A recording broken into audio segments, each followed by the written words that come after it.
قرآن کہتا ہے کہ وذکر فإن الذکریٰ تنفع المؤمنین، تم نصیحت کرو، نصیحت مومنین کو فائدہ پہنچاتی ہے۔ قرآن کہتا ہے فائدہ پہنچاتی ہے، لیکن فرمایا کہ فائدہ پہنچانے کے لیے تین شرطیں ہیں، تین شرطیں۔ ایک یہ کہ بات حق ہو، بات ہی اگر غلط ہے تو کیا فائدہ پہنچے گا؟ بات حق ہو، طریقہ حق ہو، انبیاء کرام علیہ السلام والا طریقہ ہو، حکمت والا، موعظت والا، ادعو الی سبیل ربک بالحکمہ والموعظۃ الحسنہ وجادلہم باللتی ہی احسن۔ صحابہ کرام کا طریقہ دعوت کا پورا قرآن بھرا پڑا ہے۔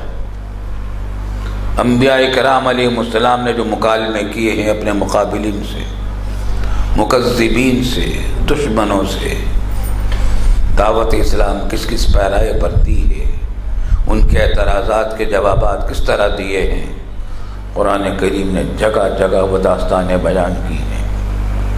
تو فرمایا کہ دوسری شرط یہ ہے کہ طریقہ حق ہو، یعنی سنت انبیاء کے مطابق ہو، اور تیسری شرط یہ ہے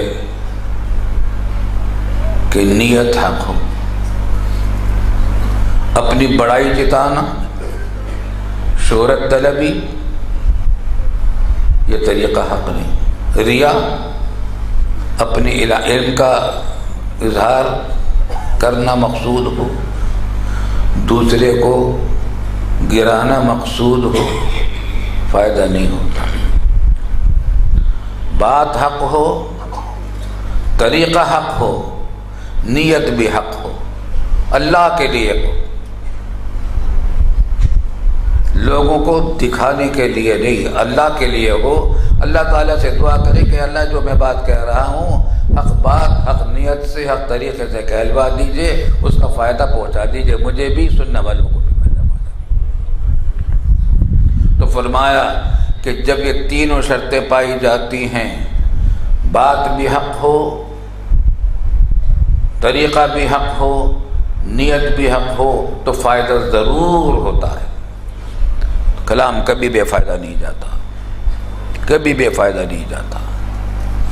ہاں یہ ہوتا ہے کہ یہ کوئی ضروری نہیں کہ سب کو، کچھ کو ہو جاتا ہے، کچھ کو نہیں ہوتا۔